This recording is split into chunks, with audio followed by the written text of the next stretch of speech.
What's going on, gang? Welcome back into Lights Out Gaming. For those of you that are new here, my name is Mike, and what you're watching today, this is the Tips and Tricks Thursday. In today's video, what I wanted to cover was something that I was unsure of myself for quite a long time, and I was really confused as to why Advanced Warfare never really let the consumer know what the categories meant on your gun. So when we look at the overall statistics of your gun, some people don't understand what handling is, what mobility is, what fire rate is on certain things. So I figured in today's video I'd cover that so you'd understand your guns a little bit better and the different variants that you may have and the way that you want to use them.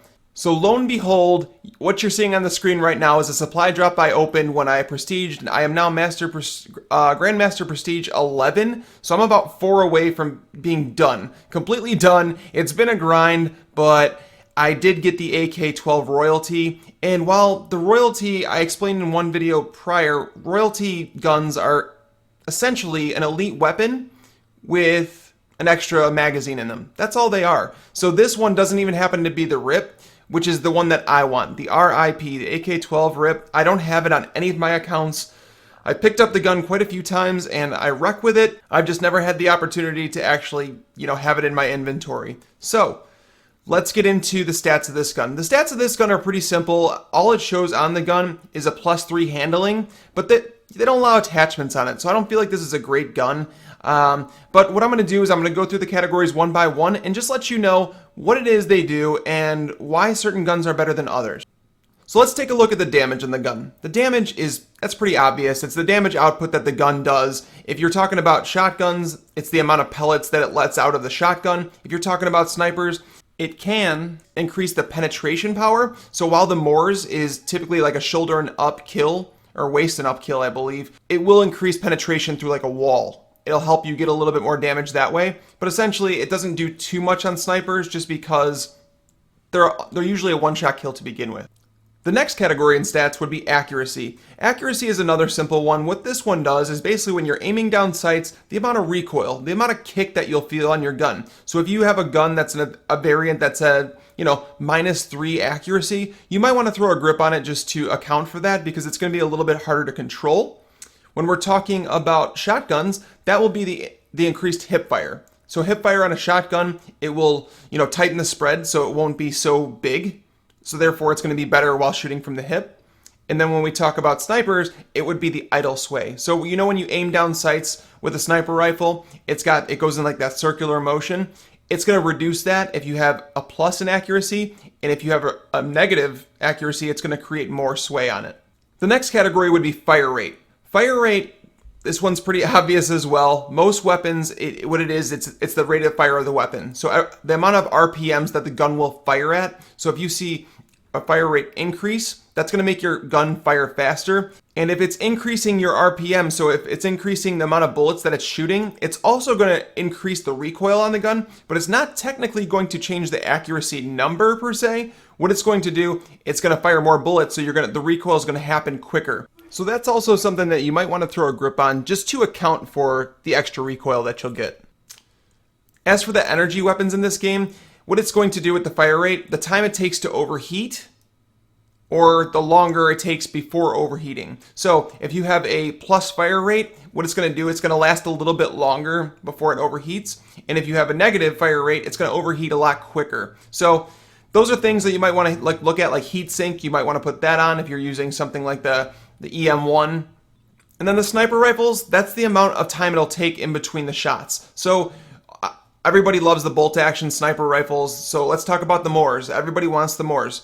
The Moors, that's why a lot of people want the Doctor. That's why a lot of people want the quick bolt, the Pummeler. It's because they have an increased fire rate. So what it does is it allows them to fire shots quicker out of that bolt action sniper. All right, so now we go down to range.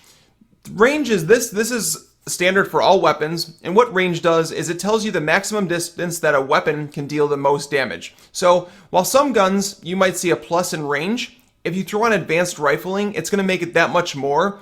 It's kind of like I look at the stats on the ASM-1 Magnitude. While most people think they want the Speakeasy, the Magnitude can be just as good as a gun. if you use it correctly. So when I use the magnitude, what I'll typically do is I'll throw on advanced rifling because it's already got increased range. So I want to basically turn my ASM-1 into an assault rifle. The 4-shot kill range on it is insane for a submachine gun, so I definitely suggest doing that on that gun.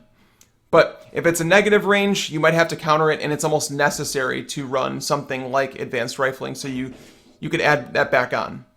Now we're on to the last two. The last two are the ones where people have the most questions on, where I just don't understand why they weren't included, why they didn't tell us about it, what they were in the game. But I went through and looked it up, and I actually did some research of my own and found out handling, what that is hipfire accuracy. So when you're using something like the Bal Inferno, so I'm going to throw that up on the screen so you can see what the rating is on this gun when it comes to handling. This gun's hipfire accuracy is tight.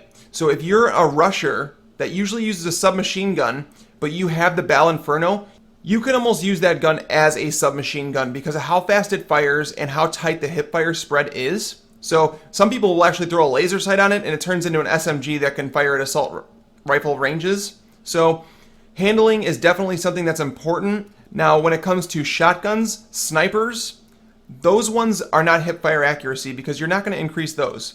What those are is they are the aim down sight sprint recovery time. So basically, if you are running with your shotgun or if you're running with your sniper, that's how long it's going to take you to pull up your gun to aim down sights once you go to press left trigger, if that makes some sense. I hope it does, but for most weapons, it's the hipfire accuracy, but for shotguns and snipers, it is the aim down sight sprint recovery.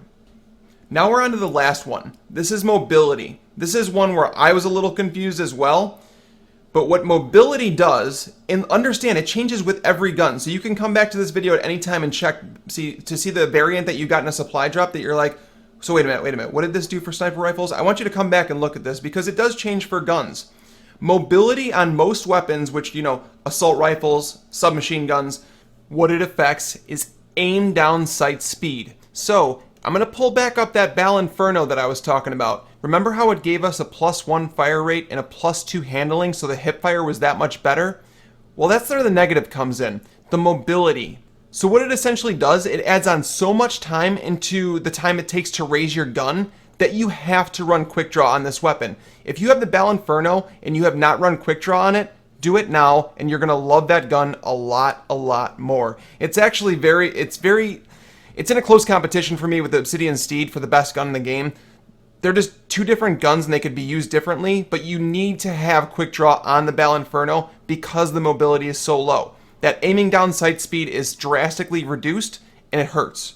So when you see that mobility raised on a submachine gun or an assault rifle, that means you almost have a built-in quick draw attachment on your gun. So it's definitely a positive. But shotguns and snipers, we've already covered the ADS sprint recovery time on handling, but what mobility does for shotguns and snipers is it affects your actual movement speed. So if you have a +2 mobility while using a sniper rifle, you're going to be able to move faster with it, almost like lightweight in a way. I hope that you guys enjoyed this video today. Like I said, I know there's a lot of people that had questions in regards to what these actual numbers meant on guns. Hopefully this cleared things up for you. Hopefully you're able to go out there and build a class. And I look forward to sharing with you next week when I start the review of guns. I'm going to go through each of the elite variants that I own, and I'm going to show you the best way to use them, some gameplay of them, and the best attachments that I would use on those guns in order to effectively use them as they're supposed to be used. So I hope you enjoyed the episode. If you did, do me a favor, leave a like, subscribe to the channel if you have not already, and let me know in the comments section if you knew about this, if it helped you in some way, or if there's something you'd like to see in a future episode. But until next time, guys, lights out.